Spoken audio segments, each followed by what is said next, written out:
El juego de bingo consiste en sacar bolas etiquetadas de un contenedor al azar sin reemplazarlas. Hay 75 bolas, 15 para cada una de las letras, B, I, N, G y O, que me mostraron a continuación. Nuevamente, tenemos 5 letras. Cada letra tiene 15 bolas. Se nos dice que redondeemos todas las respuestas a 3 decimales. Número 1, ¿cuál es la probabilidad de sacar 2 bolas B en las 2 primeras selecciones? Podríamos indicar esto como la probabilidad de una B en la primera bola y una B en la segunda bola. Debido a que el resultado de seleccionar una bola B en la segunda selección se ve afectado por la selección de una bola B en la primera selección, los dos eventos son dependientes y, por lo tanto, la probabilidad de una B en la primera bola y una B en la segunda bola es igual a la probabilidad de una B en la primera bola multiplicada por la probabilidad de una B en la segunda bola dado que la primera bola es una B.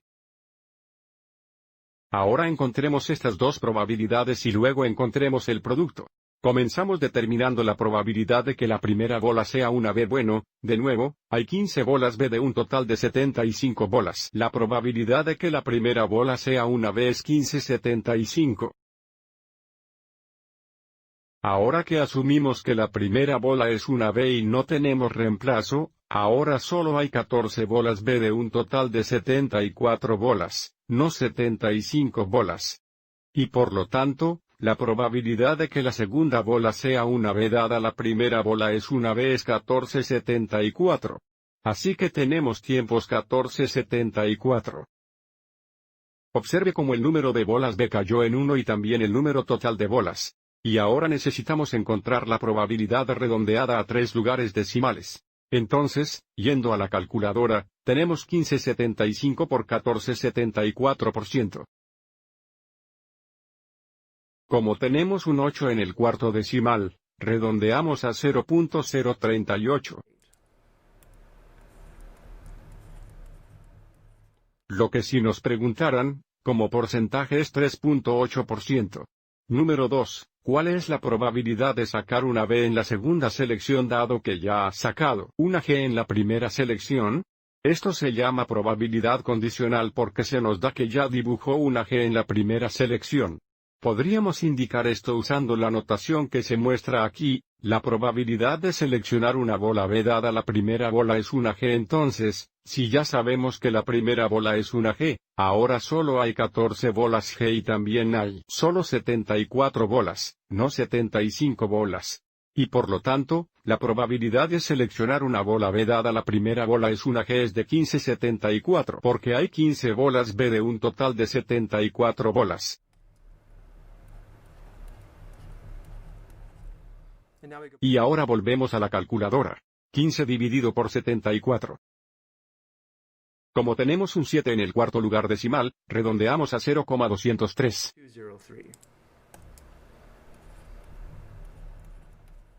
Que debería ser del 20,3%.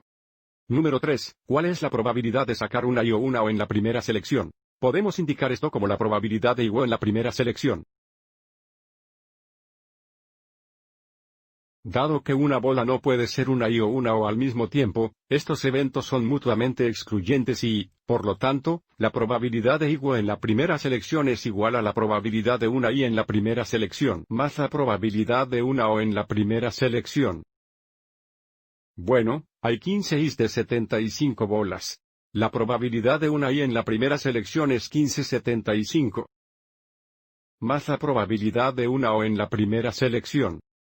También serían 15/75 porque hay 15 O de 75 bolas. Y ahora sumando, tenemos un denominador común de 75. Sumamos los numeradores, lo que nos da 30/75. Yendo a la calculadora, 30 dividido por 75 es igual a 0.4. Así que aquí obviamente no hay necesidad de redondear. Número 4. ¿Cuál es la probabilidad de no dibujar una G en la primera selección, que podríamos indicar usando esta notación aquí? Como hay 75 bolas, 15 de las cuales son G, 75 menos 15 son 60. Hay 60 bolas que no son G, que serían las bolas B, I, N y O y por lo tanto, la probabilidad de que no sea G sería 60/75. Nuevamente, hay 60 bolas que no son G de un total de 75 bolas. Volviendo a la calculadora por última vez.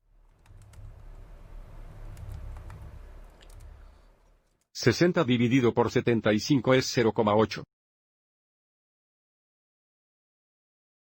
Espero que hayas encontrado esto útil.